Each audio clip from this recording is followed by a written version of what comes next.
বিসমিল্লাহির রহমানির রহিম।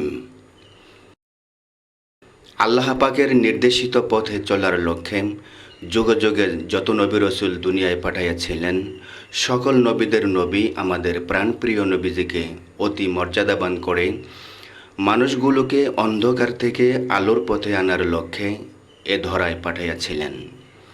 এই লক্ষ্যে রাসূল সাল্লাল্লাহু আলাইহি ওয়াসাল্লাম শান ও মানের উপর বয়ান পেশ করছেন। আলেমাদ্দিন, যিনি সারা বাংলায় ওয়াজ করে খ্যাতি অর্জন করেছেন, সুললিত কণ্ঠস্বর, ইসলামী চিন্তাবিদ, সুনামধন্য আলেমাদ্দিন হজরত মাওলানা তোফাজ্জল হোসেন। স্থান: আমিনবাগ জামে মসজিদ, ঢাকা। ভলিউম 1। প্রযোজনা ও পরিবেশনা স্টার গোল্ড, 30 পাটুয়াটুলি, সালাম মেনশন, ঢাকা। لا حول ولا قوة إلا بالله العلي العظيم.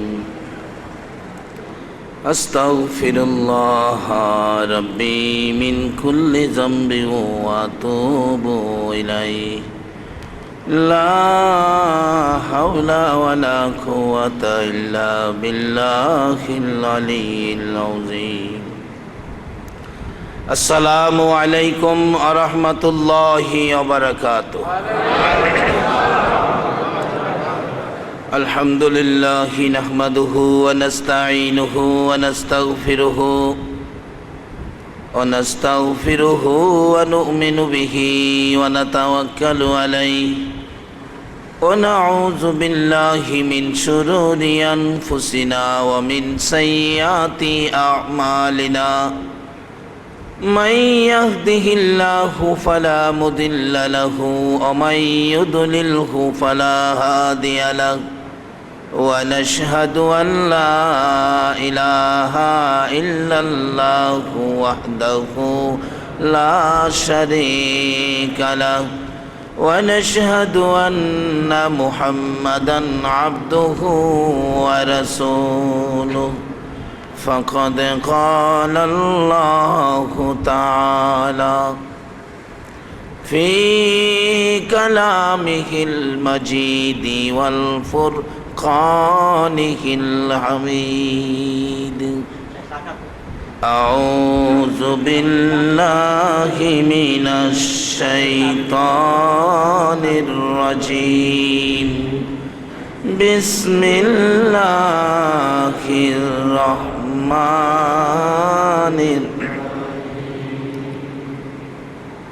ذلك الكتاب لا ريب فيه. قال الله تعالى وما أرسلناك إلا رحمة للعالمين. قال الله تعالى ورفعنا لك ذكرك. قال الله تعالى ومن يطع الرسول فقد أطاع الله. قال رسول الله صلى الله عليه وسلم لا يؤمن أحدكم حتى أكون أحب إليه من والده وولده والناس أجمعين. قال رسول الله صلى الله عليه وسلم لولاك لما خلقت الأفلاك. قال الله تعالى في شان حبيبه صلى الله عليه وسلم إن الله وملائكته يصلون على النبي يا أيها الذين آمنوا صلوا عليه وسلموا تسليما. اللهم صل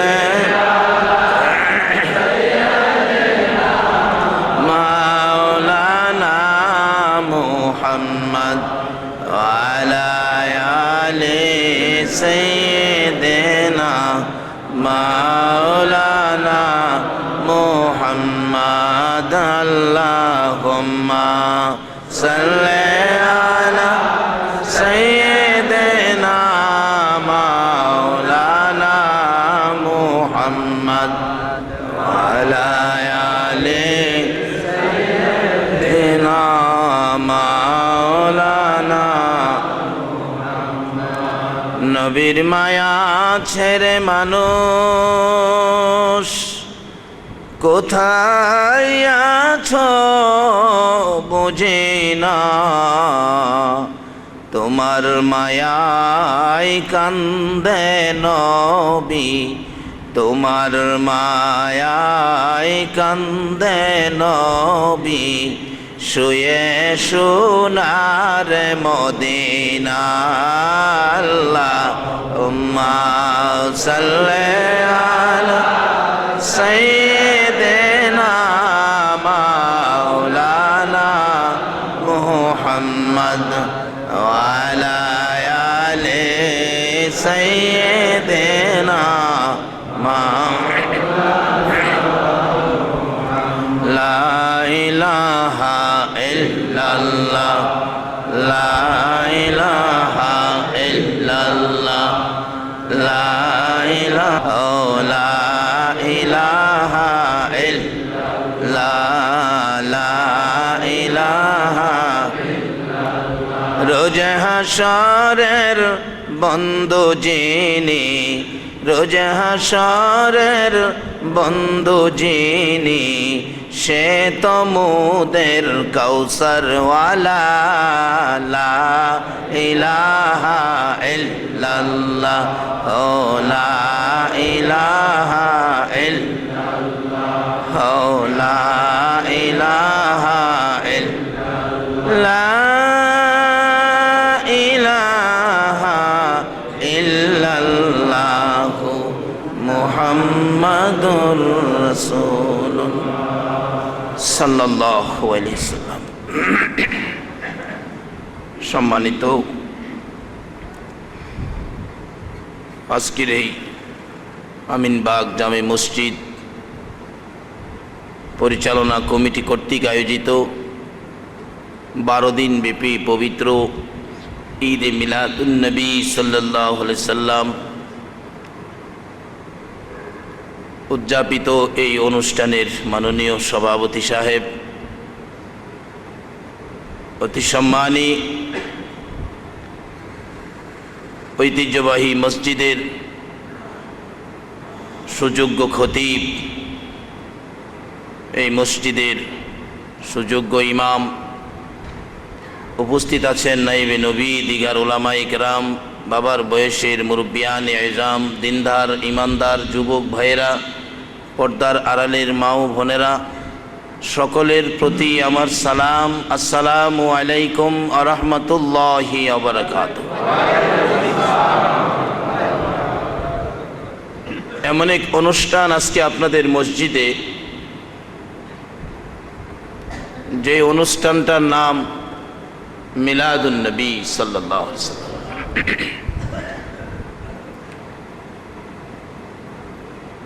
আমরা যারা এই মিলাদুন নবীর অনুষ্ঠানে শরীক হয়েছি, মসজিদে যারা বসে আছি, আমি আপনাদের কাছে একটা প্রশ্ন রাখব, দেখি জবাবটা কিভাবে আসে। আমরা এই পৃথিবীতে আর কতদিন আমরা থাকব, এই জবাবটা কি কেউ দিতে পারবেন?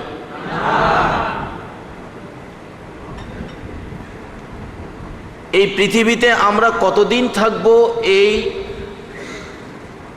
প্রশ্ন যদি আমরা করি পৃথিবীর মালিকের কাছে, যিনি আমাদের আল্লাহ, একমাত্র ইনিই বলতে পারেন আমরা এই পৃথিবীতে কতদিন থাকব।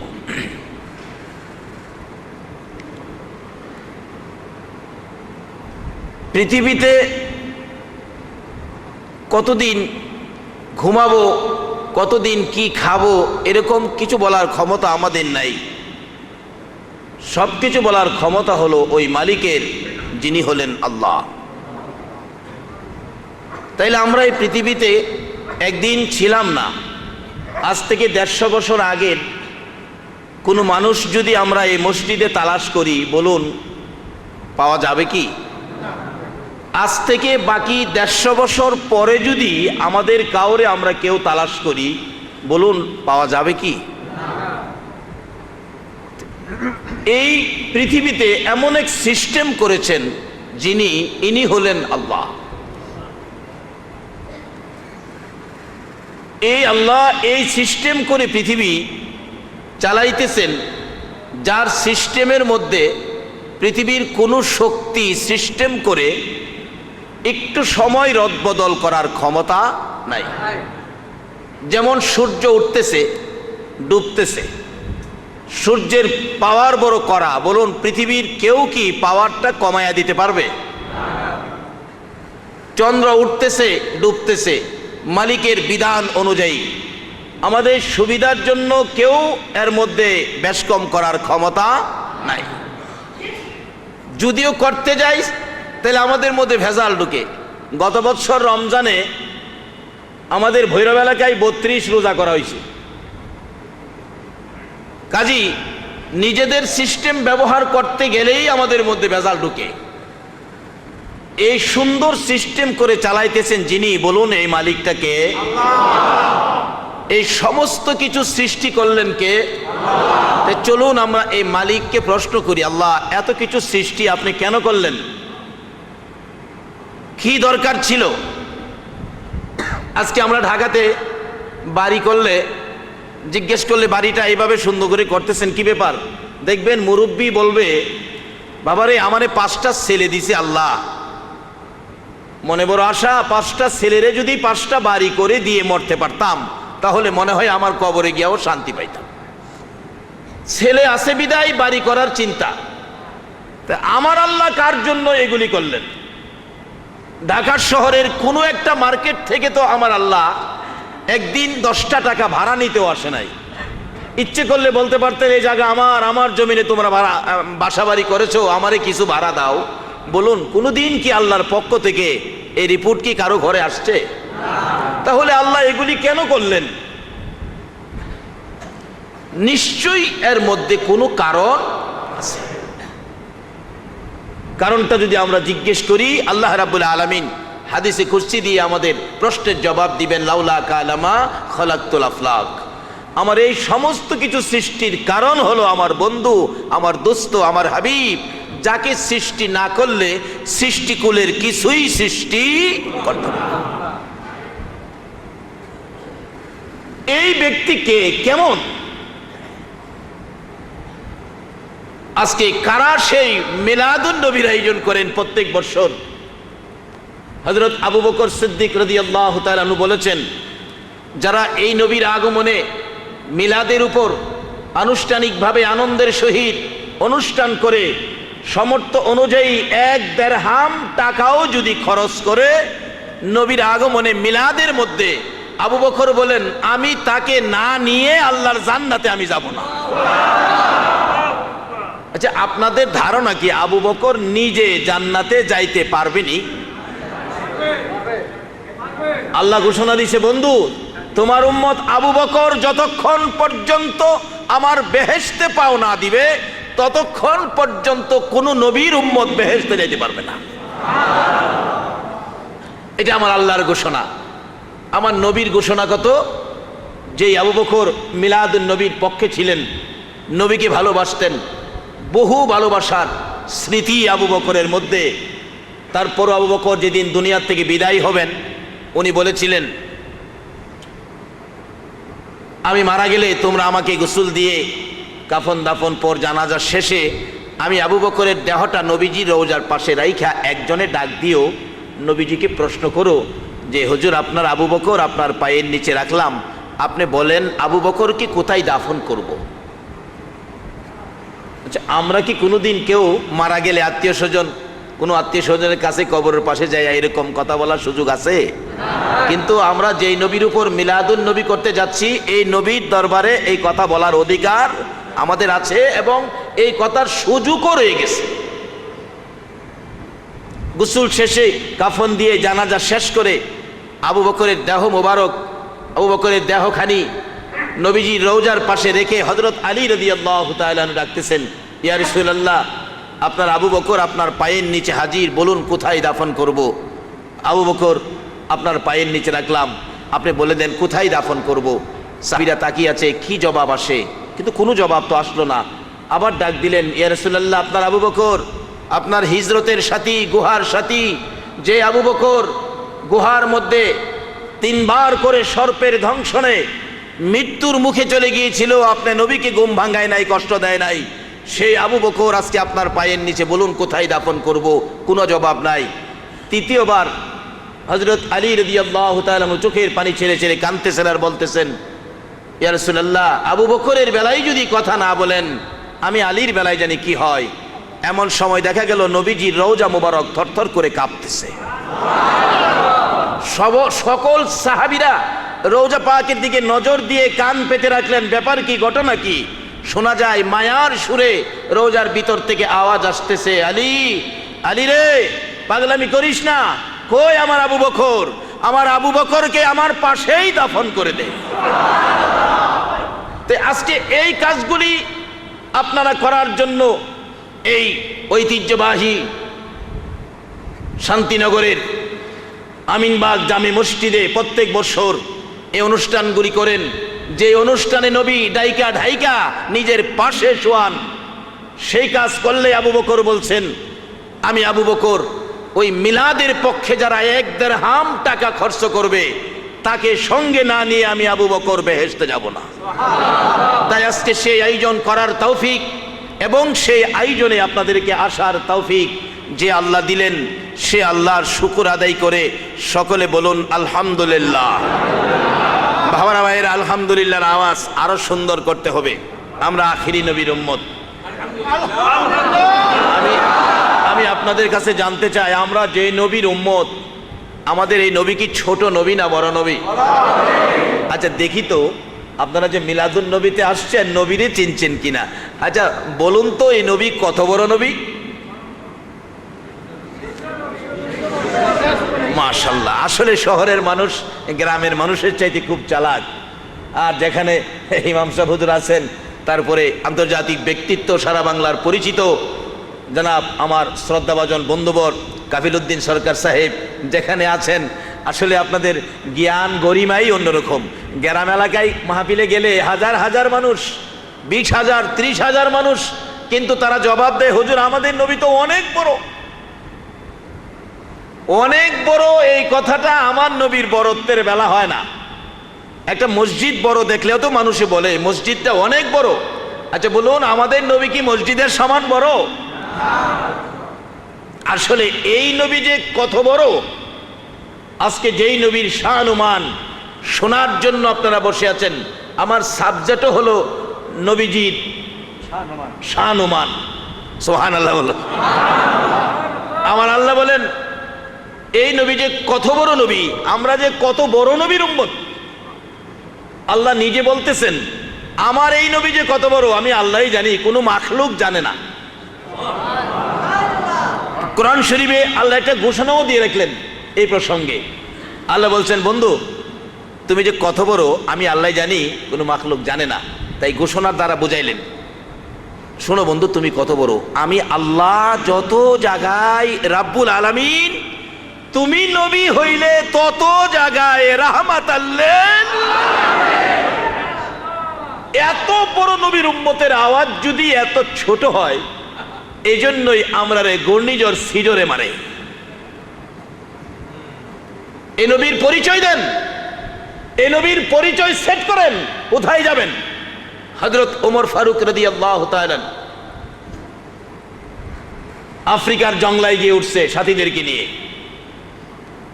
ওইটা দেখে শুধু ভাগ ভাল্লুকের বাসস্থান, আস্তানা, সাপ বিচ্ছু, পুরানা পুরানা বিষাক্ত। উমর সঙ্গীদেরকে নিয়ে দাঁড়ায়া ভাষণ দিলেন, এই জংলার সাপ বিচ্ছু ভাগ ভাল্লুক, আমি ওমর আখিরি নবীর উম্মত, আমার সঙ্গে হলো আখিরি নবীর কিছু সাহাবা, আমরা আখিরি নবীর উম্মত, তোমাদের জংলায় উঠেছি, আজকে আমরা এই জংলায় থাকবো, আখিরি নবীর উম্মত জংলায় থাকবে, আজকের জন্য তোমরা জংলাটা খালি করে দাও। এই নবীর পরিচয় দেওয়ার সঙ্গে সঙ্গে, এই বক্তব্যের সঙ্গে সঙ্গে সমস্ত বিষাক্ত প্রাণীগুলো এই জংলা খালি করে নবীর উম্মতকে থাকার জন্য দিয়েছে। আজকে সেই নবীর উম্মতের ঘূর্ণিঝড় সিডরে ধরে, কষ্টের ব্যাপার। আমরা পরিচয় দিতে পারলাম না আমরা কেমন নবীর উম্মত। বলুন, আমাদের নবী সৃষ্টি না হইলে সমুদ্রের পানির সৃষ্টি হইতো? বাতাসের সৃষ্টি হইতো? এই নবীর পরিচয় যদি আমরা দিতে পারতাম, পানি আর বাতাস ঘূর্ণিঝড় সিডর হয়ে আমাদের উপর আক্রমণ করতে পারতো না।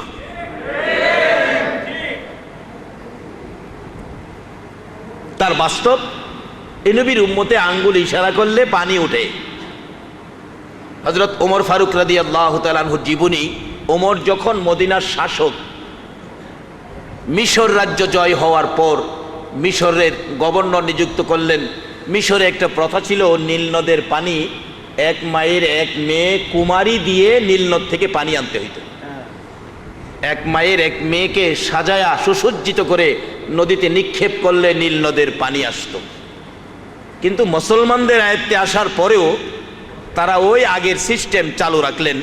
এক মেয়েকে সাজায়া ঢোল ডাঙ্কর বাজায়া যাইতেছে নীল নদী নিক্ষেপ করবে। মেয়েটার আত্মীয় স্বজন কান্নাকাটি করতেছে, যারা এর বিনিময়ে পানি পাবে তারা তো খুশি, হাসি ঠাট্টা করতেছে। কিন্তু মুসলমান গভর্নরের চোখে পড়ল একটা অনুষ্ঠান, কি যেন ঢোল ডাঙ্কর বাজে, কেউ কাঁদে কেউ হাসে। উনি দৌড়ায় গিয়ে জিজ্ঞেস করলেন, কি ব্যাপার হুজুর? এই ঘটনা, মেয়েটাকে আমরা নিক্ষেপ করব কেন? পানির জন্য? না, অসম্ভব। নীল নদে কুমারী নিয়ে পানি দিবে, এটা আমরা মুসলমান মেনে নিতে পারি না। বন্ধ করো, এক কদম সামনে যাবা না। বন্ধ করে দিলেন, বাড়িতে চলে গেলেন। মানুষ তো সমালোচনা আলোচনা চলছে, কি গভর্নর আসলো, পানি পাবো না, কুমারী দিতে দিল না।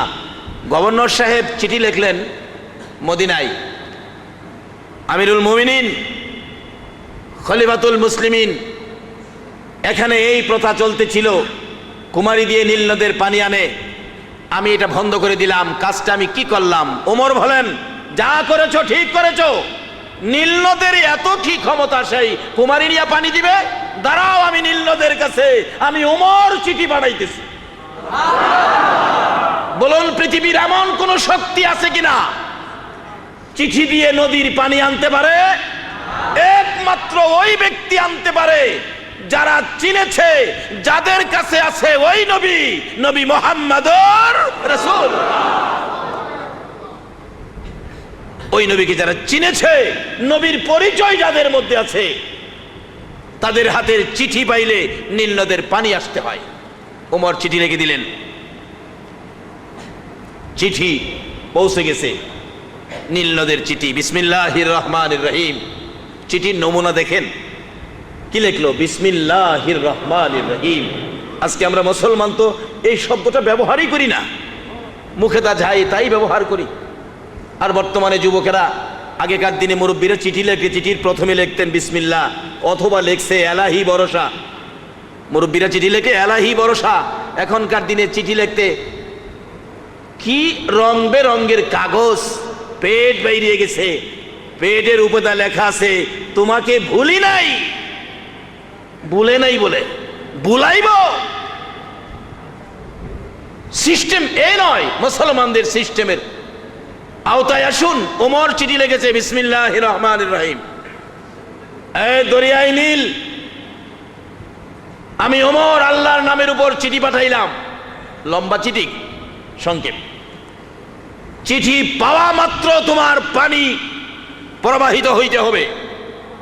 চিঠি পৌঁছে গেলেন, গভর্নর সাহেব ডাকতেছেন, আসেন, আপনারা পানির ব্যবস্থা হয়েছে। লোকজন বলে, হুজুর কুমারী দিবেন না, কিভাবে আনবেন পানি? এই যে চিঠি। আশ্চর্য, চিঠি দিলে পানি আসবে? আসেন না, দেখেন। হাজার হাজার লোক নীল নদের পারে জড়ো হয়ে গেল।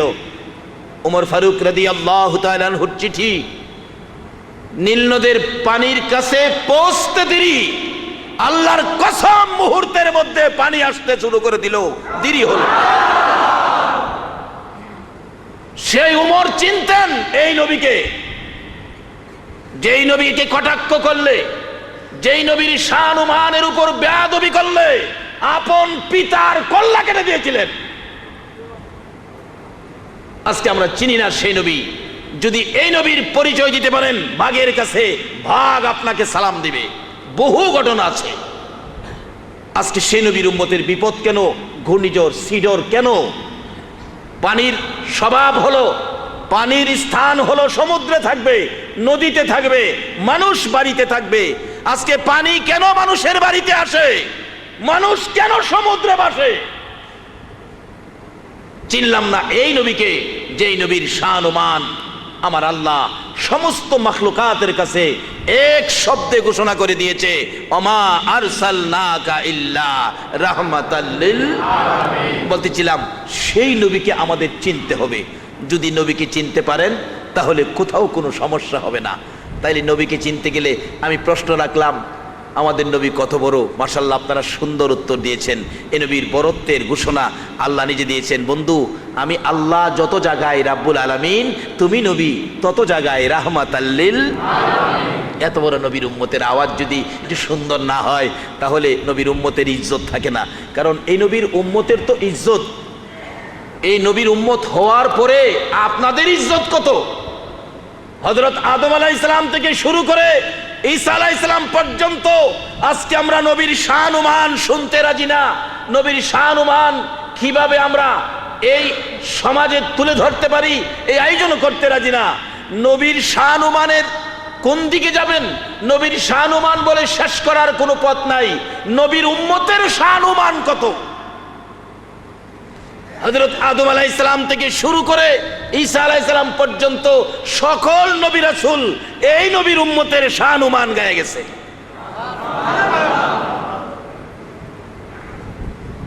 নবীজি হাদিসে বলেছেন, উলামা ও উম্মতি কা আম্বিয়াই বনি ইসরাইল। আমার উম্মতের উলামাগণের মর্যাদা হবে বনি ইসরাইলের সম্মানী পয়গম্বরদের মতো। এই ওয়াজ মুসা আলাইহিস সালাম শুনে আমার নবী মেরাজের সফরে 6 নাম্বার আকাশে প্রশ্ন করে বসলেন, ইয়া রাসূলুল্লাহ, আপনারা একটা ওয়াজ বলেছেন আপনার উম্মতের উলামাগণের মর্যাদা হবে বনি ইসরাইলের পয়গম্বরদের মতো। হ্যাঁ বলছি তো হুজুর, এটা আপনার কথা মানি, কিন্তু বুঝে আসে না। তারা হবে উম্মত, আমরা হলাম নবী রাসূল, মর্যাদার দিক দিয়ে কাছাকাছি হবে, এটা কিভাবে বুঝে আসে না। আমার নবী বলেন, ও মুসা আলাইহিস সালাম, আপনি কি আমার উম্মতের সাথে কথা বলে জানতে চান, পাওয়ারটা বুঝতে চান?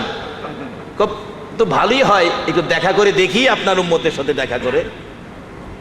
নবীজি 6 নাম্বার আকাশ থেকে ডাকতে শুরু করলেন, ইয়া গাজ্জালি, ইয়া গাজ্জালি, ইয়া গাজ্জালি। ইমাম গাজ্জালি সাহেব রহমাতুল্লাহ আলাইহি নবীজির ডাকে রূহের জগৎ থেকে 6 নাম্বার আকাশে হাজির হয়ে গেছে। মুসা আলাইহিস সালামের সামনে হাজির। হুজুর, লাব্বাইকা ইয়া রাসূলুল্লাহ, আমি হাজির, আমাকে ডাকছেন কেন? ও মুসা নবী তোমার সাথে কথা বলবে, আমার উম্মতের পরিচয়, আমার উম্মতের ক্ষমতা কত দেখবে। হাজির হয়ে গেলেন। মুসা আলাইহিস সালাম জিগায়, তোমার নাম কি? আমরা ছোট বাচ্চা পাইলে তো প্রথম নামই জিগাই, বাবা তোমার নাম কি, লেখাপড়া করো, কোন ক্লাসে পড়ো, এরকম জিগাই না। মুসা নবী জিগায়, বাবা তোমার নাম কি? গাজ্জালি সাহেব বলেন, আমার নাম হলো গাজ্জালি, বাবার নাম এই, বাবার দাদার নাম হেই, বাবার বাবার নাম এই, এইভাবে 14 ফিরির নাম কইতাছে। মুসা আলাইহিস সালাম এমনি একটু রাগী ছিলেন। উনি তো এক পর্যায়ে ধমক মেরা বলছে, থামেন থামেন। গাজ্জালি সাহেব কই, আপনি থামেন। সুবহানাল্লাহ কন না, সুবহানাল্লাহ কইতেন না? আরে উম্মতের শান দেহি না, এর ঘরে নবীর শানে যাই। মুসা আলাইহিস সালাম কই, থামেন। গাজ্জালি সাহেব কই, আপনি থামেন। আমি যে এলাকায় ইমামতি করতাম, একটা মহল্লা আছে, খুব ভদ্রলোকের মহল্লা, শিক্ষিত লোক সবাই। শিক্ষিত লোক তো আপনার সামাজিক অন্যান্য কর্মকাণ্ডের সাথে মূর্খ লোকের আচার আচরণ করতে পারে না। বাপ বেটা ঝগড়া লেগা বুড়া বাবা ছেলেকে ধমক মেরে বসে, তোমাকে শাট আপ। ছেলেরও রাগ উঠে গেছে, হ্যাঁ বসাতে দাঁড়ায় কয়, আপনাকে ডবল শাট আপ। এই কিসিমের মাইরা বসে আর কি। গাজ্জালি সাহেব রে মুসা আলাইহিস সালাম বলছে শাট আপ, গাজ্জালি সাহেব কয় আপনাকে ডবল শাট আপ। কিন্তু আইনের ভিতরে বেআইনি ভাবে না, বেয়াদবি করে না, বেআইনি ভাবে না। আমরা তো বাবার সাথে আচার আচরণ বেয়াদবের সহিত করি।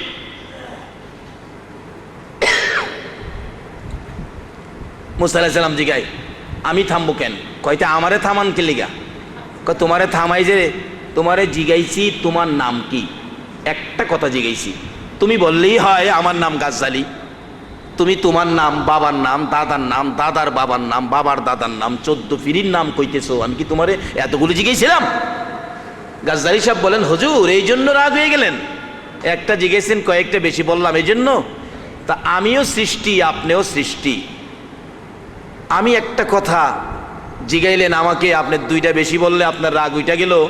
আচ্ছা, আপনাকে যে আমার আল্লাহ স্রষ্টা যেদিন জিজ্ঞেস করেছিল, অমা তিলকা বিয়ামিনিকা ইয়া মূসা, ও মূসা তোমার হাতে কি, একটা কথাই তো জিগাইছিল, আপনি একটা বললেই পারতেন, আপনি কয়টা বলছিলেন?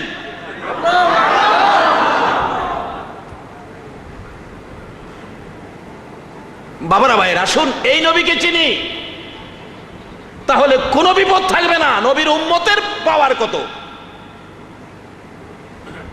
মুসা আলাইহিস সালাম কো, ইয়া রাসূলুল্লাহ, হ্যাঁ ইয়াসিন কই এই সময়? কয় না, কি মিথ্যা কইছে? কয় না হুজুর, মিথ্যা তো কইছে না। কয় আপনারে একটা জিগাইছি হাতে কি, আপনি বললেই পারতেন। কলা হিয়া আসই, এটা আমার হাতে লাঠি, কিন্তু আপনি কি বলছিলেন? আমার হাতে লাঠি, ধাক্কা দিয়া দাঁড়াই, রাস্তায় ময়লা থাকলে পরিষ্কার করি, বকরিরে পাতা পায়রা খাওয়াই, এটা দিয়া মাঝে মাঝে যুদ্ধ করি, মাটির গায়রা দিলে ফলের গাছ হয়, ফল খাই। ও মুসা নবী, একটা কথা আমাকে জিগাইলেন, দুইটা বেশি বললে আপনার রাগ উঠে যায়। আমার আল্লাহ একটা জিগাইছিল, এতগুলো কথা আল্লাহর সাথে বললেন, সেটা কি ভালো হয়েছে? সেটা কি আপনার উচিত হয়েছে? মুসা আলাইহিস সালাম, হুজুর বুঝছি আপনার উম্মতের ভাওয়ার চেয়ে বেশি, এবার আপনার উম্মতের আপনি থামান থামান। নবীজি পিঠের উপর এভাবে থাপ্পড় দিয়ে বলছিলেন, খামোশ। যেদিন ইমাম গাজ্জালি দুনিয়ায় ভূমিষ্ঠ হবে, গাজ্জালি সাহেবের মা বলেন, আমার গাজ্জালি যখন ভূমিষ্ঠ হয়েছে, আমি দেখি আমার গাজ্জালির পিঠ থেকে রোশনি বাহির হইতেছে, আলো বাহির হইতেছে। কি হলো, কিসের আলো আমার গাজ্জালির পিঠে? পিঠের দিকে তাকাইয়া দেখি, দয়ারে নবী, মায়ারে নবী, রহমতের নবী, বরকতের নবী, রাহমাতাল লিল আলামিন নবী, ওই 6 নাম্বার আকাশে রূহের জগৎ থেকে এসে মুসা নবীর সাথে কথা বলার পর আমার নবী যে থাপ্পড় দিয়েছিলেন, নবীজির 5 আঙ্গুল মুবারকের দাগ ওই পিঠের মধ্যে এখনো আছে, ওই দাগ থেকে রোশনি আলো বাহির হইতেছে। এই নবীর উম্মত হন না, উম্মতের শানুমান কত দেখুন।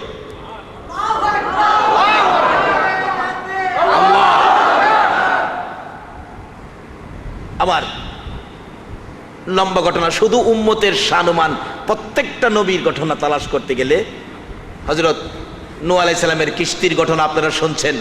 কিস্তি বানাইছে নীল নদ থেকে ঘাস, 1,24,000 তক্তা, নৌকা বানাইছে 4টা তক্তা শর্ট, 4টা তক্তা শর্ট। যে নবীর উম্মতের শানুমান এই কিসিমের, বলুন এই নবীর শানুমান কত হবে? যতদিন পর্যন্ত পৃথিবীর মুসলমান এই নবীর শানুমানের সঠিক প্রচার না করবে, ততদিন পর্যন্ত আল্লাহর রহমতের বাগি হবে না। কিভাবে হবেন সামনে আসতেছে। কিস্তি বানাবেন, 4টা তক্তা শর্ট পড়ছে, 4টা কাঠ শর্ট, 1,24,000 তক্তার নৌকা, 4টা কাঠ শর্ট। আল্লাহ জিগাই, নূহ নবী নৌকা হইছে? আচ্ছা, আল্লাহ কি দেখে না হইছে কিনা? হইছে নৌকা। আল্লাহ গো 4টা তক্তা লাগবে। আজ থেকে 40 বছর আগে একটা গাছের বিচি মতান্তরে একটা গাছের ডাল দিছিলাম, লাগাইছিলি? কহ লাগাইছিলাম তো, দেখো ডালটা কতটুকুন হইছে। যায় দেখে 4টা তক্তা পরিমাণ গাছ হইছে। আল্লাহ, এটা 4টা তক্তা হবে, 4টা কাটো, কাটলেন, 4টা তক্তা করো। প্রথম তক্তাটা খুলছে নূহ নবী, এই তক্তাটার মধ্যে সুন্দর অক্ষরে লেখা হযরত আবু বকর সিদ্দিক রাদিয়াল্লাহু তাআলা। নূহ নবী আশ্চর্য হয়ে মাথায় হাত দিয়ে ডাকতেছেন, প্রভু গো, এ কি ব্যাপার? এই ব্যক্তি কে? এটা সে কোন ব্যক্তিত্ব? তারা কি কোনো কওমের নবী, কোনো জাতির নবী? আল্লাহ বলেন নূহ আগে তক্তাগুলো বাহির করো, এরপরে হিসাব দিব। জোরে কোন সুবহানাল্লাহ। আজকে চিনলাম না সেই নবীকে, আজকে জানলাম না সেই নবীর শানুমান। এমন কোন জায়গা নাই যে এই নবীর প্রচার নাই, এমন কোন ইবাদত নাই যেখানে এই নবীর দেওয়া সিস্টেম নাই। আল্লাহু আকবার বলুন। যে আল্লাহ এই নবীর প্রচার, এই নবীর শান, এই নবীর মান এইভাবে জায়গায় জায়গায় সেটিং করে দিতে পারে, আমরা কেন এই নবীর আদর্শ থেকে দূরে যাব? যতদিন পর্যন্ত এই নবীর আদর্শে ফিরে না আসব, ততদিন পর্যন্ত মুসলমান শান্তিতে বসবাস করতে পারবে না। কারণ এই নবীর শান মানে কত কিছু সামনে আসতেছে। নূহ আলাইহিস সালাম ডাকতেছে, আরেকটা তক্তা খোলার পর দেখি এর মধ্যে লেখা হযরত ওমর ফারুক রাদিয়াল্লাহু তাআলা আনহু। আরেকটা তক্তা খুললেন, দেখে এর মধ্যে লেখা হযরত উসমান গনি রাদিয়াল্লাহু তাআলা। চতুর্থ তক্তা খোলার পরে দেখে হযরত আলী রাদিয়াল্লাহু তাআলা। বলুন কই নূহ নবী আর কবে আসবে আখিরি নবীর উম্মত? জিজ্ঞেস করেন, প্রভু হে এই তক্তার মধ্যে এই নামগুলি কার? এরা কোন কওমের নবী, কোন জাতির নবী? আমার আল্লাহ বলেন, ও নূহ নবী শোনো, তারা কোনো কওমের নবী নয়, তারা কোনো জাতির নবী নয়। রে নূহ, তারা হইল রে আমার ওই নবীর উম্মত, যেই নবী সৃষ্টি না হইলে তোমাদের নবুয়তির সৃষ্টি হতো না, যেই নবী সৃষ্টি না হইলে আরশ কুরসি লৌহ কলম হতো না, যেই নবী সৃষ্টি না হইলে সৃষ্টিকুলের কিছুই সৃষ্টি হতো না রে। আমার ওই নবী আখিরি নবী, নবী মুহাম্মদুর রাসূলুল্লাহ সাল্লাল্লাহু আলাইহি সাল্লামের অতি আদরের রে, অতি পছন্দের, অতি ভালোবাসার ওই চারজন মাশহুর সাহাবীর নাম আমার নবীর উম্মতের স্মরণের এই চারটা নাম তক্তা যদি তোর নৌকার মধ্যে না লাগাস রে নূহ, তাহলে এই নৌকা আমি আল্লাহর কাছে পছন্দের হবে না। যে নবীর উম্মতের শানুমান এত উঠবে, তে এই নবী কোথায় যাইতে পারে একটু মাপেন নিজেরাই।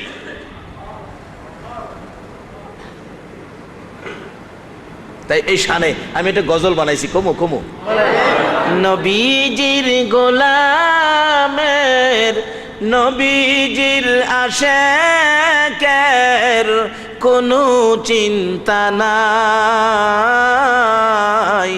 চলো নবীজির জান্নাতে মদিনাতে যাই, চলো নবীজির জান্নাতে মদিনাতে যাই। কে কে যাবে মদিনায়, মদিনাতে কান্দে নবী উম্মতের মায়ায়, দিন রজনী কান্দেন যিনি, দিন রজনী কান্দেন যিনি শুয়ে রোয়া যায়, চলো নবীজির জান্নাতে মদিনাতে যাই, চলো নবীজির জান্নাতে মদিনাতে যাই। কঠিন হাসরের দিনে বেহেশতে যাবে না নবী উম্মত বিনে, কঠিন হাসরের দিনে বেহেশতে যাবে না নবী উম্মত বিনে, মাফ করিয়ে দিবেন আল্লাহ, মাফ করিয়ে দিবেন আল্লাহ নবীর উসিলায়, চলো নবীজির জান্নাতে মদিনাতে যাই, চলো নবীজির জান্নাতে মদিনাতে যাই। শুন, এই নবীর উম্মত হইতে পারলে কি মর্যাদা। সকল নবী রাসূলের ঘরে এই নবীর উম্মতের খেলা চলছে। শুধু নূহ নবী, তারপরে মুসা নবী, এরকম এক দুইজন নয়, সকল নবী রাসূলের ঘরে আদম আলাইহিস সালাম থেকে শুরু করে ঈসা আলাইহিস সালাম পর্যন্ত এই নবীর উম্মতের শান ও মানের খেলা চলছে। আজকে যদি সেই নবীর উম্মত আমরা হতে পারি, আমরা ধন্য হব, আমরা দামি হব, আমরা দুজাহানে শান্তির ভাগী হব। তাই আসুন, আমাদের শানুমান আল্লাহ এভাবে প্রচার করেছেন, আমাদের উপর দায়িত্ব দিয়েছেন নবী পাকের শানুমান আমরা প্রচার করার জন্য। কিভাবে প্রচার করবেন, সেই জন্য তো আজকের এই মাহফিল। আর সেই মাহফিলে যে আল্লাহ আমাদেরকে এভাবে আসার বসার তৌফিক দিলেন, আমরা সে আল্লাহর শুকর আদায় করেছি। কারণ এই নবীর উম্মতের মর্যাদা কত। নবীজি মেরাজের সফরে যাওয়ার সময় চতুর্থ আকাশে হজরত ইদ্রিস আলাইহিস সালামের সাথে সাক্ষাৎ। আমার নবী প্রশ্ন করে বসছিলেন, ইদ্রিস তুমি কত ভাগ্যবান নবী, সশরীরে আল্লাহর জান্নাতে গিয়ে নাজ নিয়ামত খাইলা, কি তোমার ভাগ্য। ইদ্রিস আলাইহিস সালাম জবাব দিয়েছিলেন, ইয়া রাসূলুল্লাহ আমার ভাগ্যটা বেশি একটা ভালো নয়। বলো কি হুজুর, আমার ভাগ্যটা ভালো হইতো আমি যদি ইদ্রিস নবী না হইয়া যদি আখেরি নবীর উম্মত হয়ে যেতাম। আপনাদের শানুমান আখেরি নবীর উম্মত, ইদ্রিস নবীর মুখের কথা। রাসূল বলেন, ইদ্রিস তুমি বললা কি? জি হুজুর, আমি বেহেশতে যাওয়ার জন্য বেহেশতের প্রত্যেকটা দরজায় দরজায় গিয়েছি, যা দেখি দরজার উপরে বড় অক্ষরে লেখা, আখিরি নবী উম্মত নিয়ে না আসা পর্যন্ত কারো জন্য বেহেশতের দরজা খোলা হবে না। সেই নবীর শানুমান গাইতে আপনারা রাজি আছেন? সেই নবীর শানুমানের পক্ষে থাকতে আপনারা রাজি আছেন? আসুন আলোচনায় যাই। মহব্বত আর একটু দুরূদ শরীফ পড়ুন। আল্লাহুম্মা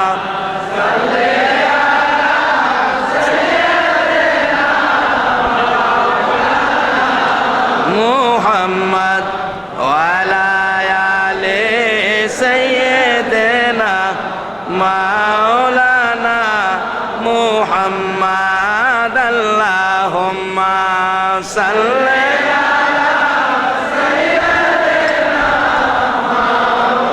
ছেড়ে মানুষ কোথায় আছো বুঝি না, তোমার মায়ায় কান্দে নবী, তোমার মায়ায় কান্দে নবী, শুয়ে সোনার মদিনা। আল্লাহ